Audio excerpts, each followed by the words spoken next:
Kamala Harris's savior by having a concert and getting everybody to vote for Kamala Harris, or mostly the female vote? I don't think they're that. I mean, I think they might like your music, but I don't really think most people would actually let a performer's political views really influence them at a certain age. And if they're like a 12-year-old and a 13-year-old or 14, they're not even able to vote. Yeah, I think that would be more of an impact. But I don't really think that 30 somethings are going to be really persuaded by that. They might like your music and say that, but I don't think they're followers in all things. I But I don't. think the demographic they're going after young females, don't you? Yeah, and if they do, they're morons. I'm sorry Wow. if you let Taylor Swift tell you who to vote for, then you should Then not you're a vote. moron. You're not calling them moron, No. young No, females if you let morons. somebody else tell you what to vote because they're a singer, you're a moron. Yeah. Okay, but think back when you were younger, John. Don't you think Elvis Presley had if he would have went political, he could have swayed votes of both male and female? Oh yeah, I definitely do Or because I think Female. that's. But I think America at that time was totally different because I think there was a more sense of a patriotic sense and stuff like that, where which is not and present nowadays. People have a contempt for their country. Where I think he could have made that appeal, and more likely knowing his personality, that would have been along the lines of what he would have made the appeal for. Well, even back in Elvis Presley time, he was like watching a lot of people, and he didn't like the fact that a lot of people were going very liberal. But yeah, but again, the time, like you guys were saying, was totally different than now. But I think the media is stuck in that time where they think that celebrities still have that pull. When I was watching TikTok, and a big TikTok creator, I guess, just said everything's flipped because they were actually doing impressions on Saturday Night Live of TikTok famous people. No, they were. They did that.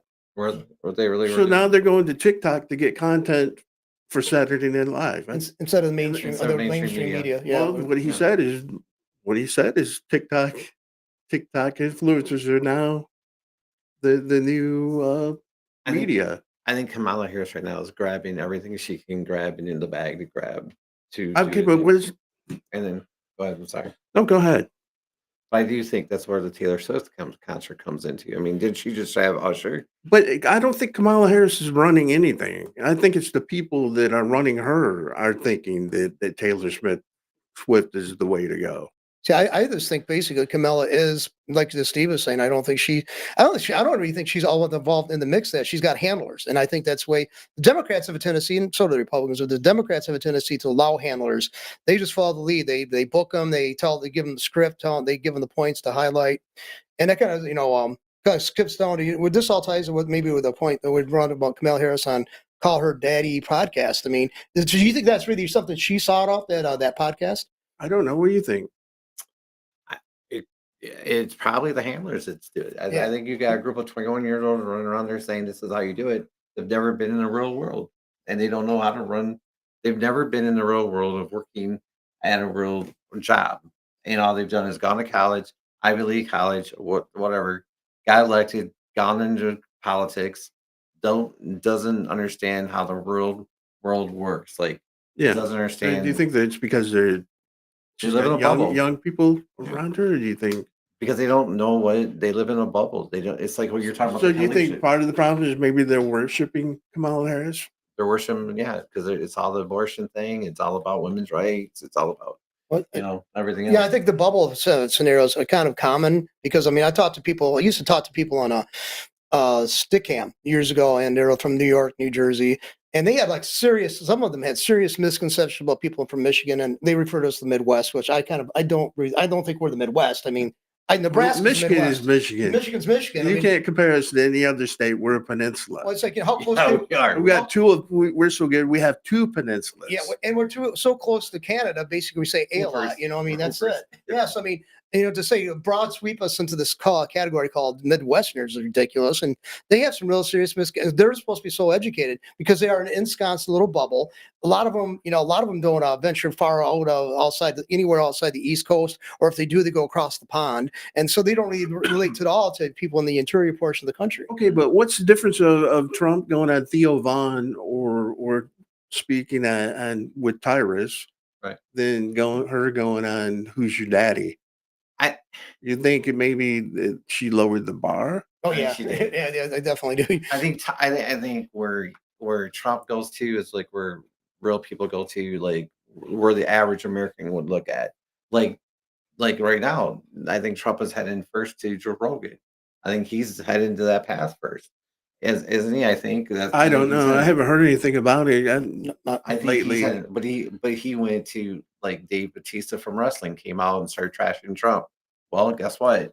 The Undertaker and Kane from Tennessee came out and Uh, had this thing, but and Kane then didn't show up. Kane sat right beside him, but then guess what? Then the Undertaker had a very good interview along with Trump, and then in the same time had a great interview about men and women's sports. Had his daughter sitting right there and asked him the same question. Yeah. Very But effective. my original question was, is it on the same level? Sorry, I mean, the podcast, the two podcasts, too. Yeah, I mean, that one, the name of it, who's your dad? Call her daddy. call her daddy. That just seems like Well, it if just some people sounds. like it, and if they like it, they like it. Yeah, it just sounds. I But don't. what kind of people do you think she's going after?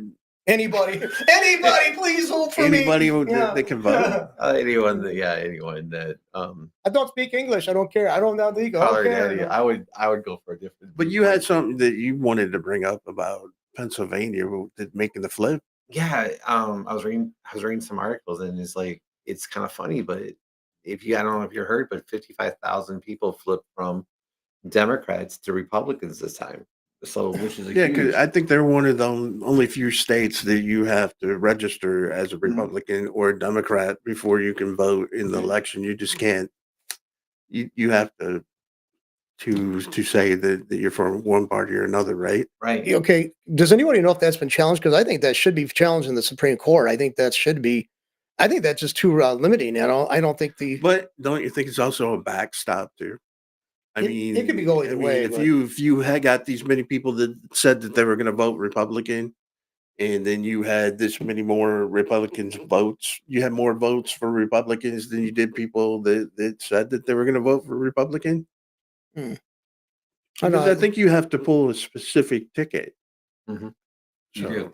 It's either, but it's interesting if you think about I think it. I think it's better for counting votes, don't you? It is a lot better. And the best part about this, you're actually getting the Democrats have got to look back at this and try to figure out what's going to go on with this because when you're seeing these internal polls Do you that are think? crashing. Do you think there's going to be Democrats after this?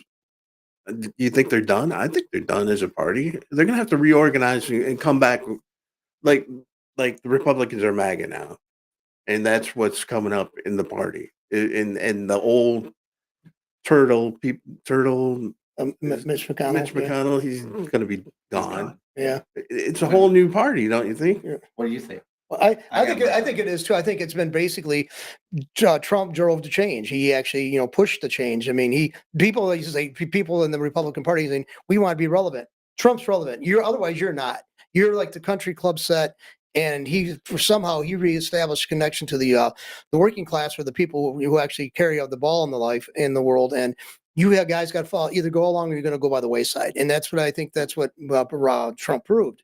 They had to be relevant. They're not relevant anymore. I think if Trump wins, like we think he's going to win, I think you're right. I think the Democratic Party is going to go by the wayside. I think they're going to do a lot As they are now, they're As going they are, to. You think they're going to retool and maybe come back more moderate? I mean, that's the only way they can do it, I right? think They would they're have gonna go- to. I think they're going to go the opposite direction. Actually. No, but that would even be worse, John. That's where they are now is the opposite but, direction. okay. I'm saying if they want to be a party that's going to be relevant in the future, Okay, they're going to have to come back to the center. Okay, no, actually, I don't believe that because you got Who's going to vote for them? Let me cover that.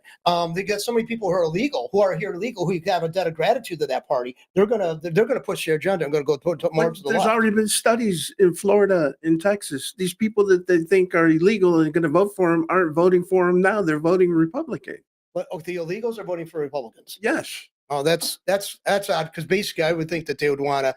That's worship what those are given the the green light to come in. Okay, then remember, do you remember a political candidate that was running for mayor that was going to the North End and doing all kinds of Yeah. stuff for those people? Right. Those people let him do it, right? Oh yeah, but they didn't vote for him. right. They said thank you, but So what's okay. the difference between if you're going to give me something, I'm going to take it. It doesn't mean I'm going to vote for you. That could go either way. I mean, I think it's going to be interesting, tragically interesting for the Democratic Party, but I have a tendency to still stick my assumption or my assertion that Okay, it's going to go further left. but my question is, if they want to survive and be a party that can actually get votes, they're going to have to come back to the middle. If they want to be relevant, they're gonna have to come to the middle. But I don't think here's the problem. I think if Trump wins, which totally see that that's happening, I think you're going to be pushing a lot of blue blood Republicans toward the Democratic Party. No, I don't think anybody would go to that. No, I don't think here's what I'm talking about. anybody who's a Republican now, No, I'm talking about Liz Cheney. she's not a I'm Republican. talking about the rhinos. I'm Good, talking let them go. Let them There's go not to- that many of them. I've been encouraging them to go a long time. No, but I'm just saying. I'm talking about those, the ones That's that are good. continuing. The more of them, but And I think you're gonna have the MAGAs that are gonna hold the Republican Party, and then you're gonna have, like Johnson, you're gonna have the extreme guys over here where AOC is and all that. And I think basically what's gonna happen is that wing's gonna die out because it's enough. Because people are doing a lot of they're getting tired of that wing.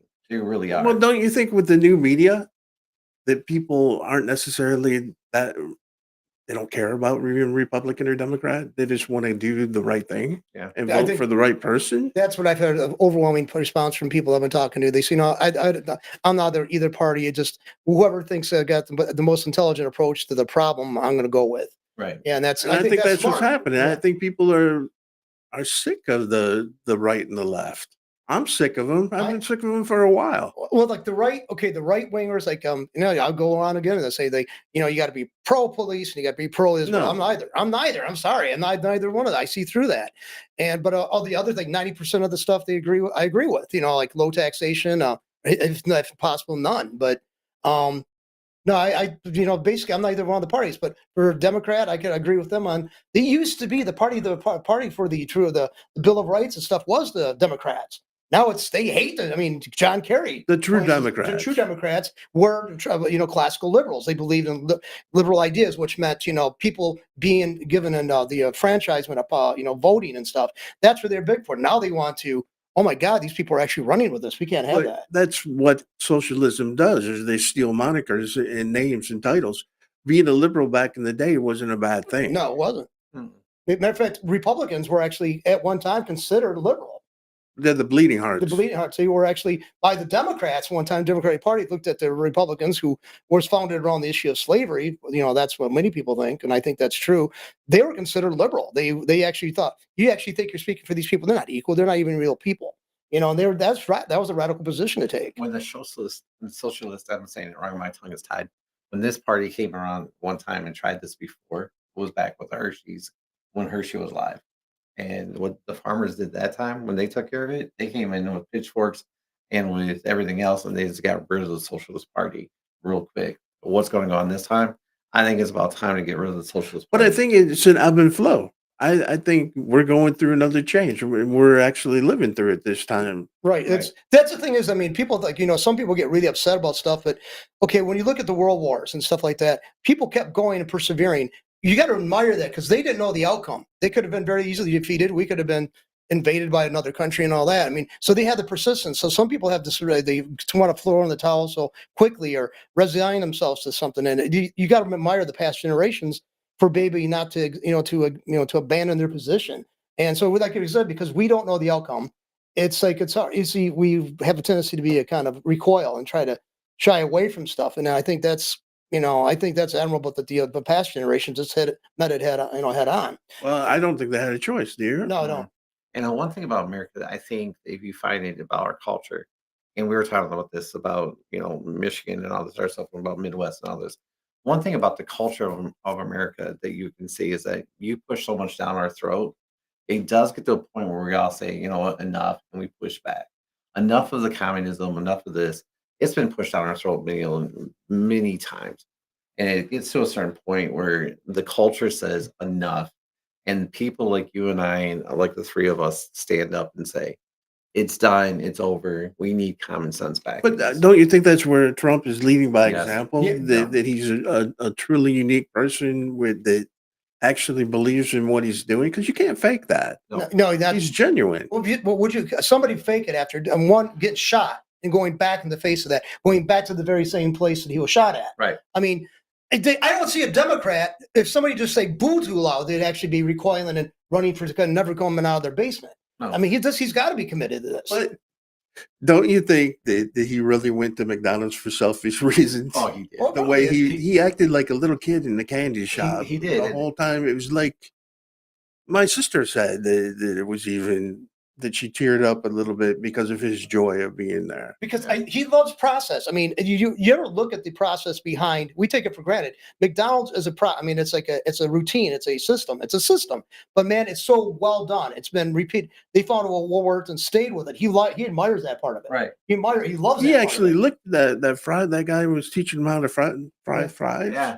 And that's what he wanted. He loves the fries. It's like, he was like, That's what he does love the fry. But what I'm saying is he was genuinely interested. I got your tongue ties, by the way. Now. no, you got this like that. No, I think that he likes knowing what how things work, and I think that's he's like that's a fascination. And when you get to know about the the whole thing about the economic system of this country and the other one, it looks like it's disjointed at first. When you see how it flows together, it is a source of fascination. Right. And he has a fascination for every part of that. Right. And that's just like what you brought up about Tyrus's daughter, that he actually spent 10 minutes because he was probably interested in what she had to say. He's very authentic about her and talks to But that's the people. difference between his campaign and hers. He knows this is the last time, Right. no matter what. And I think he's going out there and he's going to enjoy it and he's going to help people. But, to talk about the genuineness of him and actually interest in everything from every level. I take a page out of more local. William Crapel Durant. They said he would talk to everybody and was fascinated by what other people had to say. There was an elevator operator in a building he was going to all the time. Years ago they had an elevator operator, and he got to know this person. And he used to talk. They used to have an ongoing conversation between them. And this guy was like, let's face it, we don't know how. Everything we know now about business, he helped establish. Right. The process and everything else. And even though he met ruin on his own, but he established stuff. Right. But he was genuinely concerned and interest in everybody's input. I think this is like Trump's, and he knows this in a way, and it sounds weird to say this, but it's like Trump's farewell tour. Right. That's what I was just saying. Yeah. Yeah. This is his last time. Yeah. No matter what. Yeah. I mean, The campaign he's having fun, and she is like not. no, But he's just enjoying every bit of it. Like he was in North Carolina yesterday. And He teared was up. serious there. Yeah. And what he said made a lot of sense, that Joe Biden or his administration is failing America. And that's proof. And when he says it, oh my God, right when he gets done talking, here comes the White House press secretary right out to, and then, it's like whatever. And one of the things he said is government needs to get the hell out of the way. Yeah. He touted how people came together from all over the United States to come there and set up a landing zone, Right. and different things, set up medical, bring water, food, generators. did you hear the mainstream press where they turned it though? Like these people down in North Carolina were like actually interfering with FEMA. It's like, no, FEMA wasn't doing what they were supposed to done, and they were doing it on their own, and FEMA was interfering with But that's them. the problem. FEMA wasn't, we talked about it before. FEMA was never meant to be an agency that goes into and actually puts people on the ground. I mean, very minimal with people on the ground. They were supposed to manage it. They're supposed to be Resources. managers. Resource managers. Yeah, go in and see what's going on and see if they can make it better, or if it's good, just leave it alone. But like everything else the government does, FBI, CIA, It's a power thing. overreach. It's an ego and power. We've got to run and we got to regulate this because we got to make money from it. We got to be able to tax it. And right now, they can't tax it. Every time you put initials behind anything from the government, it's screwed up. Yeah, I mean, it's Honestly, Yeah. the military has the best way of doing it. We got CBs, we got the military guys that can go in there from the Navy. You got the CBs. Why can't we let the guys go in there from the military and fix it Well, up I and mean, help them out? the 82nd is there. Right. Yep. Let our military do our job instead of being over in all these other world wars. Let us be. But here I just doing our seen job. something about Act Blue having foreign interests funneling money. Like say that you gave money through Act, they clone your account Right. and they give hundreds of thousands of dollars from you to and go into different political politicians throughout the United States. And I heard this politician say that he's going to go to the FCC and have them investigate this. Why aren't they investigating? They're the ones that made the ABCEFGs, Because and they're supposed to have oversight, but they act like I can't do anything with that. Well, It's the FCC or CIA. Well, because it's a buffer. We know that it's basically plausible deniability. It's like, well, we investigated, but they didn't reveal this to us. That group didn't report back to this, and we're sorry. That was a serious oversight on their behalf. We instigated the investigation, Yeah, but they separate themselves separate from distant. it, yeah. It, like you said, it's their whipping boy when they need it to be. yeah, and then they'll sit there and go, "So what's for lunch?" Yeah, That's their yeah. whole question is. So no, I don't know. It's the, you know what? It's back to the same point that you said, and we've all said it. This thing, get their butts back in their state. If you're not going to sit there and investigate, if you're not going to do the job, get your ass back to the state. I mean, why do you need to be there? Because they wanted to get out of the small town they were in, so they wanted to get out of here totally, and they want to go so they can rub elbows and get payola from all over the world. That's the reason why they went to fancy DC. Food. And eat fancy food. Yeah, that's it, and they get better looking women and have fancier clothes. And Okay, if everything goes right and Trump does get in, do you think that he can settle what's going on between Israel and Palestine and also fix Ukraine before he takes office, like Yes. he's saying? I do think so. I don't. The thing is, I mean, he's got in his own personal conducting a business. He has more connections to that part of the world and those parts of the world than these people do in their government positions. So that's where it's more. But don't you effective. think? I mean, Trump's secretive about everything that he does, right? Right. When he helps people. Don't you think if Joe Biden were to give him a call in the middle of the night and said, "Man, I need your help with Ukraine," You go over and do it. that he would He'd help do him it and out. not take the You wouldn't- credit? I think he would. I think he would. I think he would do that because he loves this country. Joe Biden and Kamala Harris, they like using this country for what they want for themselves. Trump's already attained for himself what he wanted to attain.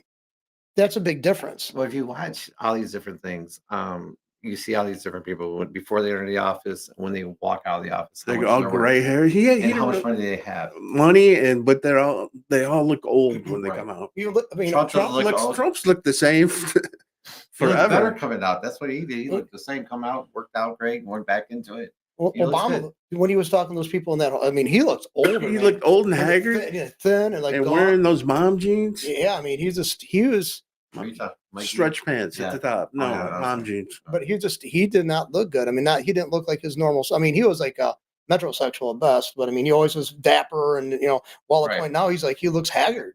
Yeah, He looks When rough. when but when he hate doesn't have the magic he had before. people, that. Doesn't have that presence. No, I mean, he's got a little bit of magic, but he doesn't have the magic he used to have. I can tell you that. I mean, I never liked the guy, but I knew he was. he's a he had good artist. charisma, He yeah. could speak. Yeah, he could speak. I mean, it's way better than it's like Biden. But I saw like in 2012 he was exchanging shots with I think either Ted Cruz or Paul Ryan. He was on his game back then. Who? Biden Obama. was. Obama, no, Oh, Biden, Biden? Biden, Oh, Biden was. sorry. Biden was. And now look at him. Now he could barely put a sentence together. So something's rapidly. I mean, 2012 to now. I guess that's by my estimation. That's not far, but it is a lot. There's Well, a lot I since mean, Spain, but I worked geriatric psych for 8 years. It can go pretty fast. yeah, it's just, So All Biden's proven to us is that you don't need anybody in the presidency. no. You really, seriously. well, if you don't want anything to run, but that's sort of what Clinton did too. Right. But Clinton, yeah, if you think about it, he was like I go back and say he's he's a better president than Bush. Oh yeah. I mean, it's another thing is he has.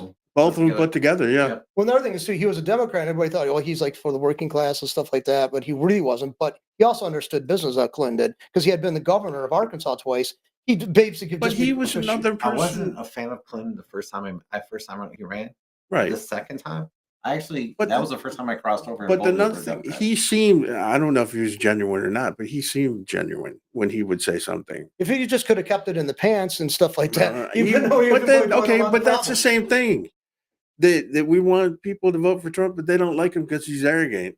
But people overlooked things for Clinton. Oh yeah, the same thing. He was very arrogant. Here's the thought, and maybe I sound No, really- he couldn't keep it in his pants. Okay, They here's overlooked and that that. might sound sexist, or I might sound like a whatever. You know what? I'm not voting for this guy because he's a priest. I'm not voting for anything but because of his. No, because But I'm voting for a person because he does the job. And and honestly, he's not only does it, he's done it. who the heck? And I come from a business side on this one. Right.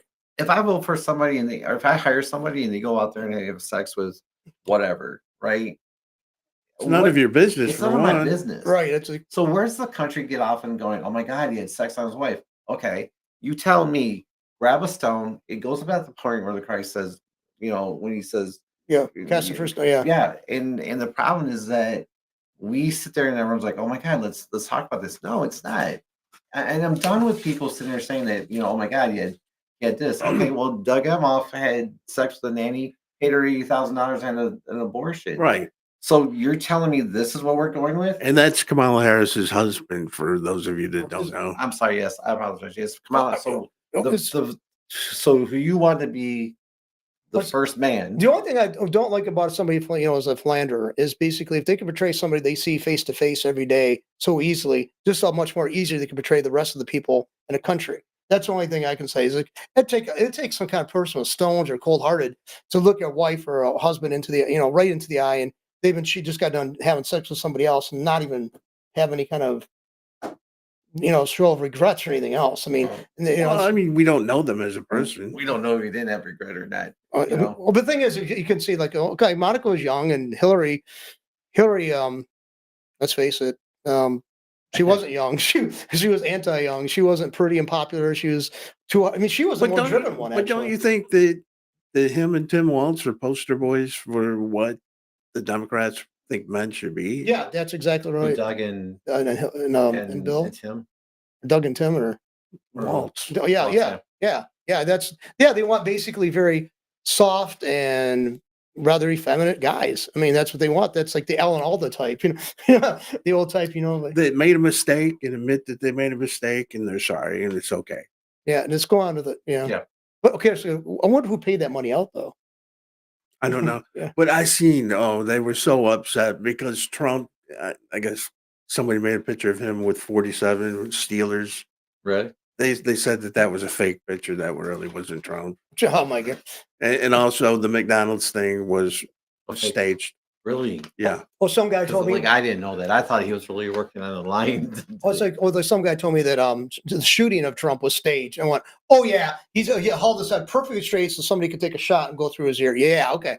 And the killing of the firefighter, Yeah. and the other two people that were shot, that was just That was extra. staged. They just want to grab the dead body and throw it out there. I don't want to talk like that, but no. Yeah, But so, I'm just saying that it was staged. it was all staged, and I just. I don't know. I like a good conspiracy theory too, but it was too quick, and I don't think the prep time was there to even allow that and stuff like that. If it was something or prep time and stuff like that, and it wasn't the timing had to be so exact, I could say, yeah, that could be a staged event. But no, there was just too time. But, one thing that you brought up and you were explaining to me and John is that, and it's going to make Democrats really spin when Trump does win, is the type of people that he's going to put in the office with him in his cabinet. Yeah, because when he was at the barbershop over the weekend, they asked him, what could you do better the second time? And he said, get better people. And what he basically the guy for the cabinet, the Transition team. transition team. And the guy said, no, we're not picking politicians. We're not picking all of them. We're picking people who are really Businessmen business and people women. and businessmen and women who are really set good for that position, who are in that position that can actually do the job. Well, what about the people that argue, John, that the government's not business and you can't work it like a business? It is a business. It's got to be looked at as a business. It's got to have constraint, and you certainly have a lot of shareholders.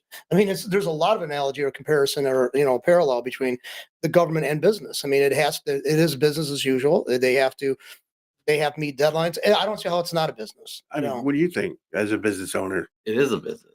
Honestly, I mean, even everything you do in life is a business. It really is. Everything. I mean, you go to church is a business. When you go to government should be ran as a business. Church should be ran as a business. And the affairs of a church should be ran as a business. The organizational part. Right, the organizational part. And when you just go, no things like we've been running the government for years. This is what we have. How many $1 trillion are we in debt? All the different wars we've got going on, all the different people who are suffering across the country, people messing up, and then we got people who are taking off and going across the whole world, and the warmongers we do. I think the best thing to do is bring in people who are good at and solid at Like Elon Musk. Elon Even Musk. though I don't think he's going to take a cabinet position, but he could do an oversight of some kind of. Another thing is too, one of the first Trump's first term, his term, he basically had to basically take what's pro-offered by the Republican Party, I think, to placate him. I Right. think now let's face it, he knows he's not going to go any further than that. He doesn't have to have a lot of baggage to carry into another administration because he's going to be term limited.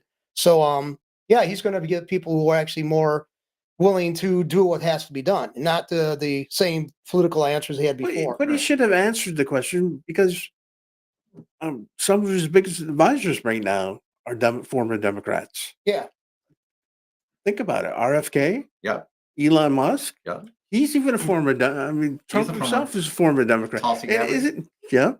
but isn't it funny that it takes the Democrat Party, former members of the Democrat Party, to fix the Republican Party? Well, look, at did that with Reagan era. He was a Democrat at one time, Yeah. and he had become a Republican. I mean, he also was the Screen Actors Guild president, and actually led one of the first strikes they ever had, and Right. stuff like that. And then he turned it about face when he was the president, and then fired all people at Patco and all the air traffic controllers union. So I mean, And then he but went to the college but- when they were having problems with the governor and stood down the people there that was the kids that were trying to start the revolution there at the But college. the Democrats had all these good people all this time, and and they don't- never used to.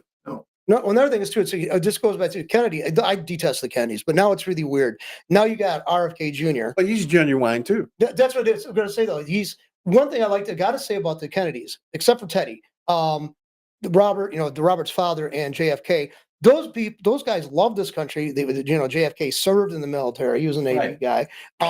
So these guys generally love. They weren't the radical communist socialists that that came out later, like in the 70s and 80s and stuff like that in the Democratic Party. They Right. weren't. They still had a appreciation for the capitalist system and all this stuff because, let's face it, the Kennedys really enjoyed the benefit of the capitalist system. JFK got hurt in the war, went Right. back into the war, Right. and could have got a very cushy job and everything. He didn't want that. And also, he actually had a medical condition and still went in the war. And another thing is he did face down people who had his dad, because his dad was dirty. His dad was Right. his dad was Joe Senior, was a dirty guy. He was a mobster, and he had to face down. RFK and JFK both had to face off mobsters who's his father owed favors to. Right. Yeah. So I mean, Yeah. and they stood up to him. So I mean, that's pretty remarkable. The thing is that I believe that Donald Trump is going to bring people in that really love the country. And Right. they're going to, it's not going to be about, they don't worry about their pocket because they've already got their pocket filled. And that's going to take off a lot of the different departments because you're not going to have to worry about these cabinet members who are like coming in and trying to get. No, they're going to actually hold people's feet to the fire, and they're going to fire people for not doing their job. Yep. I can see a lot of these people saying, "Okay, just turn the money back to the accounting office. I don't need a salary because it's actually underpaying me anyway." Right. So Well, I mean, think the $80 head. one of each point. I wish I could remember his name off the top of my head, but the person who's in charge of the transition team is a multi-billionaire. Right. And I can't remember his name either. It was on last night. I saw it. But it was really funny. But he's hiring billionaires, and billionaires are coming in with them, who, like you said, most likely aren't going to want a dime. No. it's like, well, that would be like I said. That's okay. That's fun. Oh, that's nice. That's button money. But they're going to ask questions like, "Why are you wasting money? Right. Why are you spending this money? Why do you?" Well, do I this?" think as a good leader, you don't say it that way. We don't need to be wasting this money. We don't need to be spending this Right. money in that way. You can't put somebody on the spot for something that's been business as usual forever.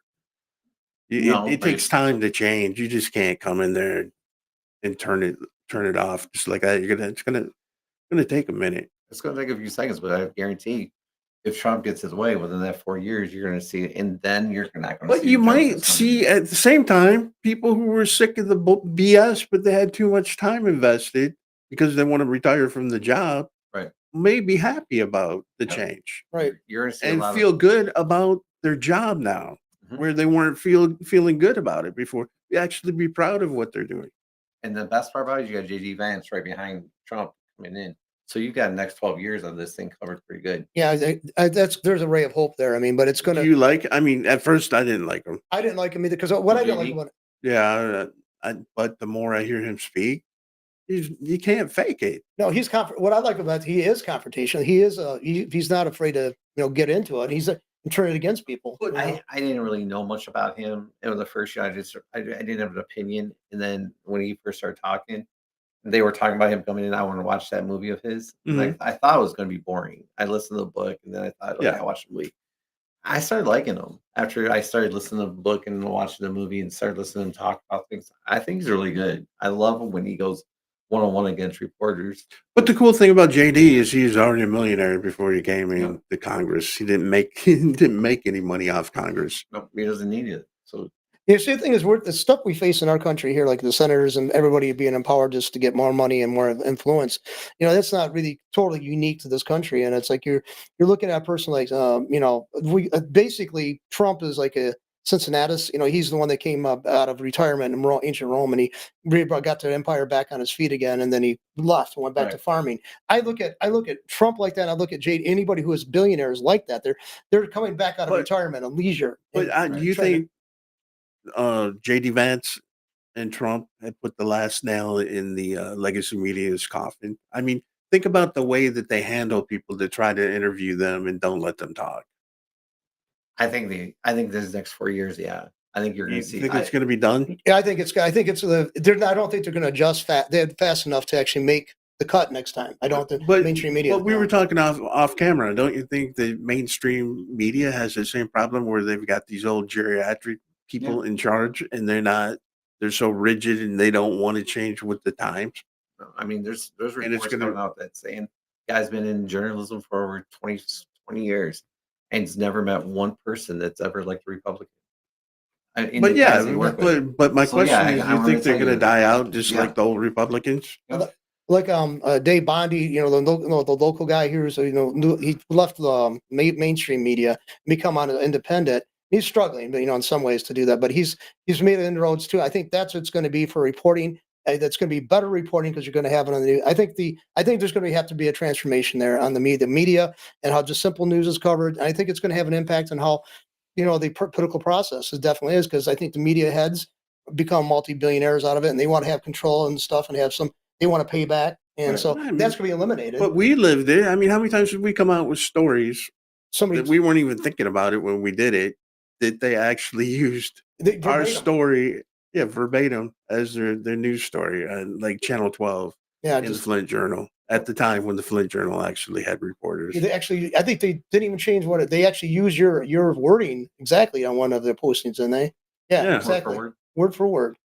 I think podcasts are going to be the things that take down the mainstream media. And I think they have.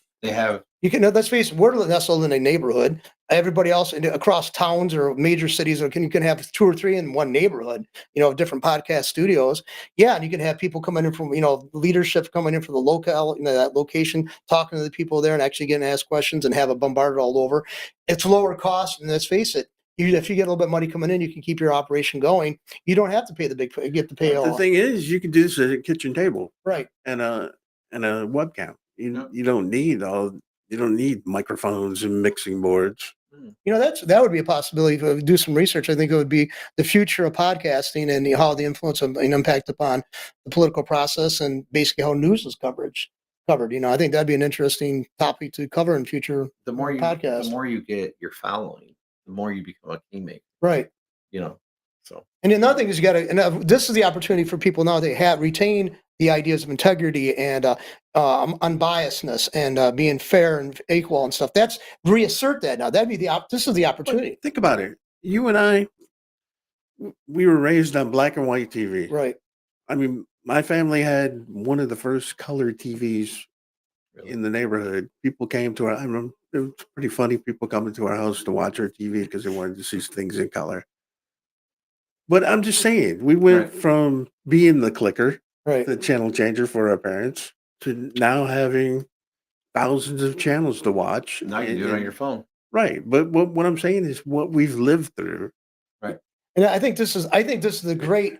It was not intended, like the internet itself wasn't intended. It was something that government did. Thank God for Al Gore. Yeah, I think because he created it. Thank you, Al. But I mean, it was something. It was a genie that got out of the bottle, and the government's horrified at that now because it was, researchers and universities and I think to some degree they were just using military. it for an easy way to transfer information to right. one another, and somebody's, man, this could be big somehow. Rethought it. People grew it, and that's what See, capitalism does. I resist. I didn't want to be. I didn't want to be involved. I didn't even want to have a computer.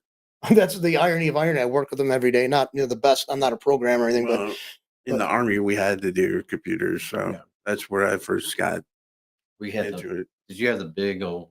With the big disc. Yeah. The 5.5 floppy disk. You got to put one in to start it up, another one to do Word, another one to save it. Yeah. There was a man that used to live next door to the studio here. His brother was instrumental in getting the material, all the materials, all the supplies and stuff on databases. He was instrumental, and actually out there, his last name was Diefendorf, and there was also someplace in California. There is a monument to him. It's like a roadside park, and it's named after him because of his role of making bringing computerization into the military. And he was like, it was in the fledgling state. He learned from somebody else, obviously, but he took it in some more ways to apply it. And so, I mean, this guy lived next door to me. He was a truck driver, but it was his brother. The guy next door had been in the Navy and merchant marine during the Second World War. His brother went into the Army. He became a career man. I think he did 28, 29 years. But I mean, that's like, and here's degrees of separation. You're talking about people now. The military, I think, wasn't the first people to see the advantage using computerization and stuff like that. I mean, they saw it as for rapid deployment of stuff. They knew where the resources were. It's easier than having things on clipboards, So it was. But it's just funny how everything, like I said, ebbs and flows. And I think it's the same thing with the entertainment industry, because when we were growing up, it was Wild Wednesdays was when you would see the rock band come in town and different things. Right. Now the internet is Wild Wednesdays every day, Right. to see new things that the media didn't. They didn't have the power over Sherwood Forest, Right. and the different things that were going on around us. That they were going to see who we were going to see, and that's the same thing that's happening on the internet right now. It's like a rebirth of like it used to be, sort of, but now the internet is. It's just as groundbreaking and the world changing as Gutenberg's printing press. I mean, or even further than that. I mean, Do you think the internet will actually get rid of Hollywood? It already has. I think it has. I think it's. I mean, look at what's happening, because people don't want to wait. They don't remember how it used to be. That you were going to have something in the fall. You're going to have something just before Christmas. You're going to have something after Christmas, and then after Easter, and then a couple things during the summer. Right. Now it's continuous, and it's just like that. They're doing movies that are released on Netflix. They don't even go to the movie theater anymore. What do you think it's going to replace? Do you think AI is going to replace the actors and actresses? I think so. Yeah. I mean, yeah, I do. Because there's already been movies where look what they did with De Niro in that mobster movie. I forget the name. It wasn't that great. The Hoffa. Oh yeah. Okay, yeah. They made him young through the whole movie and taller because they showed him with those big old. But what I'm saying is they're already generating. Well, look, back before I left U of M, I was watching this when the internet. Avatar. They were still losing. They're still just still getting popular. I was watching fan created content for Star Wars, like variations of themes and stuff like that. You thought was real. It was better than the stuff I saw come later. From the major but releases. The thing is, you got Planet of the Apes. I mean, yes, they do have actors behind it because they want name recognition for people to want to go because this actor played that part. But it's all CGI. Avatar was CGI. Mm-hmm. We already have it. I mean, yeah, they're controlling it, but you don't have to be in Hollywood anymore for this industry to work. I mean, I think we're going to see movies created, or probably it's not as big of a budget, but obviously. But let's face it, computerization, like you're alluding to CGI stuff, you eliminate a lot of the cost, even with the initial cost of the programs and stuff like that, and learning the learning curve, overcoming the learning curve. Yeah, there's going to be people creating movies, and then there's going to be a lot more movies that are like low key that don't have to require a lot of theatrical things, to be interesting. I think that. The reason I'm asking that will take away from this thing about how Taylor Swift and all these other things is because you can watch a concert, you can watch anything you want. Movies are Well, I even mean, that but people had a problem when they tried to put Michael Jackson on stage. That upset a lot of people. Remember like a when they had his hologram? Yeah. I don't think they'll be able. I don't think people ever accept something like that. I think they want real. I think they want more real. They want a genuine person, a real person. But I think that, and let's face it, everybody was so dismayed that if the people wanted to like, we're not going to have entertainment. What do you think all these people in Hollywood or Hollyweird came from? Is from the mainstream of the rest of the population anyway. They're just built up and had a motivational apparatus behind them. A promotional apparatus behind them. Right. That's all it was. They had stage photo shoots. That's it. I mean, But now you have to be more of a genuine person in order for people to accept you and start watching your. They have to like something that you've done, or you don't even have to be a good looking person to be TikTok that's what famous. we're hoping for anyway. But it's like, well, look at, I mean, look at the people you and Stephen, when we first started out with YouTube, we knew like the major players and people got hundreds of thousands of views. We used to have we used to call each other in the middle of the night. I'd get one guy calling me. He was like drunk. He would call his name Super Angry Monkey. He was like, he had millions and millions of views. Okay. He was like, I just I could call him anytime I wanted. He called me anytime. Say F a lot, James. Oh my God.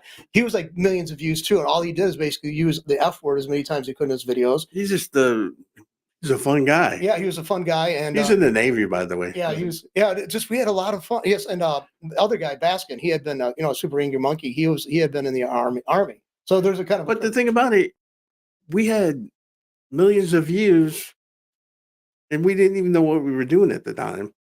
That's the best part about it. Yeah, and it was super cool because of the community back then. It was fun. It was fun. And then who was it? Google bought them out. Yeah, and then overnight it went to trash. Tried to make it more than what it was. It's like because you can't.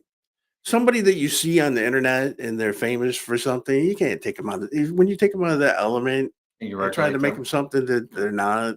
People see right through it. And it's part. I mean, I didn't ever anticipate it. And if somebody told me that you're going to be involved in this internet thing, I would say yes. I don't want to be part of that. What was his name? Tom Green reached out to us. Really? Yeah. To be citizen journalists, but that's everything all of a sudden fell through with what he was doing at the time. I think he had health issues. They were going to send us cameras and all kinds of stuff. Yeah, nice. And so we've gotten close so many times. Like Stickam, there's 8 million registered users on Stickam, which was one of our first platforms, and we're like the 27th most watched thing. And we were good friends with the people who were the number one holder. We were getting millions of views on Stickam before it was shut down. Yep. And then we're the most often thing watched in the country of Estonia and some country off the coast of Africa. According to our demographics, we're the number one podcast. But the problem was none of that money was ever monetized. No. It was just bragging rights to say that we got 100,000 views on that video last night. That's a good thing. It's just the guy who turned that into money somehow. But it was so fun because it was just it was like basically the frontier, and you didn't have all this. Oh man, I mean it's just politicians just love. Oh yeah, we got to regulate this. It's why.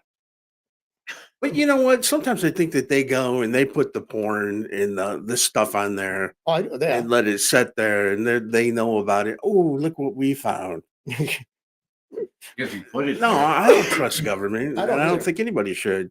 No, because basically if their relevancy is waning, they got to find a way of making it more relevant.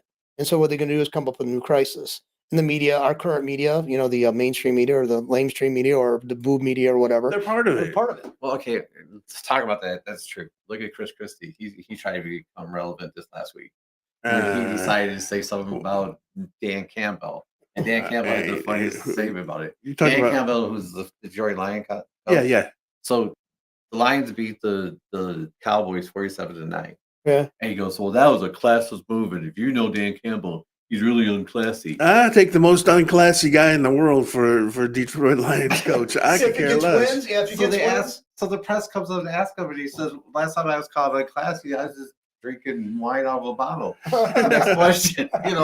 It's like it matters. Like Chris Christie's like, what the hell? I'm like thinking, dude, he's been out of office. Was probably a football. He's been out of office since 2006. No. 14. 12. No, I think he was off years 2018, wasn't it? Because you remember he had governor when he ran. He had Bridgegate Yeah. while Trump was in office So 2017 or something like that. Yeah, But it's just trying to. I got to say something because I want to become like go back into the game, and it's like make it That's- worthwhile anyway. But that's what these politicians are. Like I haven't been relevant. I haven't been relevant.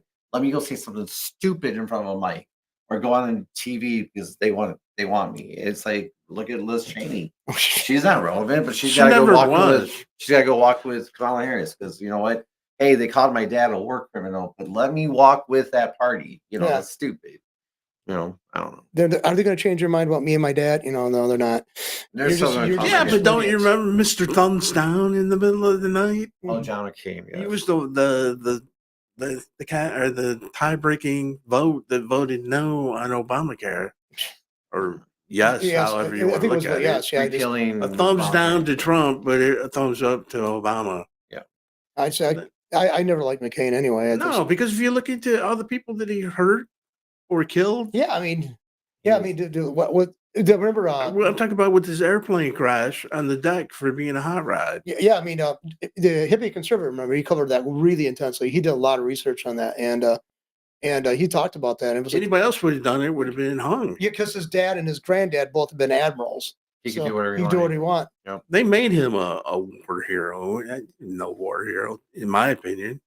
No, I mean, it's like, and my dad was a Korean War veteran, and he said, okay, I'm glad he lived through being a POW, but he said, from my perspective, you don't go around making that your capstone of your career. You don't. And that's what he saw. He said, you should be, you're grateful that you lived through it and regret that you got caught. But I mean, but let's face it, I guess he was so badly battered, there's no way he could Well, escape. he had to be so, crazy. yeah. Oh, I yeah. mean, mentally ill and to be a senator at the same time. Yeah. He had There PTSD. should have been some kind of test to see if it was How much human. PTSD that man had. Yeah, I mean, flashbacks he had. Yeah, I just don't think he should have been in the It position he was is what in. it is. Yeah. Okay. So anyway, I think well, what else? You're good here. I guess you're done, Yeah, John. I guess we're done.